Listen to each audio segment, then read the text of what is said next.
এইভাবে নাজেহাল হব একেবারে বুঝতে পারিনি আজ। বলছি সবটা, তার আগে স্পাউস স্টোরিজের মিনি ব্লগে আপনাদের সবাইকে স্বাগত। গ্রসারি আনতে বেরিয়ে পড়েছি, কিন্তু তার আগে আমাদের এখানে গোটা 3 থেকে 4 ঘন্টা ফাটিয়ে বৃষ্টি হয়েছে।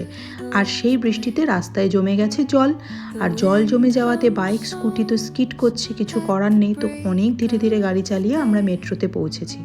মেট্রোতে কেনাকাটা শুরু করার আগে করে নিয়েছিলাম হালকা করে ছোট্টখাট্টো পেট পুজো, আর দিয়েছিলাম চায়ে চুমুক, কারণ মেট্রোটা তো ঘুরতে হবে আর প্রচুর জিনিস কেনার আছে। যেরকম একা থাকলে অতটা চাপ নেই, কিন্তু যখন সংসার হয়ে যায় আর বাবা মার হাত ছেড়ে নিজের একটা অন্য জগৎ হয়, তখন তো অনেকটাই চাপ পড়ে। আর মেয়েদের জীবন যত তাড়াতাড়ি চেঞ্জ হয়, অত তাড়াতাড়ি কারো জীবন চেঞ্জ হয় না। মেয়েদের তো সব কিছু অ্যাডজাস্ট করতে হয়, সব কিছু সুন্দর করে গুছিয়ে রাখতে হয়। ওই যে সব দোষ হলেই যে বলে মেয়েদের, সবটা তোমারই দোষ, তোমার জন্যই হয়েছে, মেয়ে মানুষ আর ধৈর্য নেই। আর কি করি, সেই ধৈর্য সামলে কেনাকাটা করে এবার বাড়ি ফেরার পালা। আজকের ব্লগটা এখানে শেষ করছি। কেমন লাগলো একটা কমেন্ট করে জানাবেন। ততক্ষণের জন্য টাটা।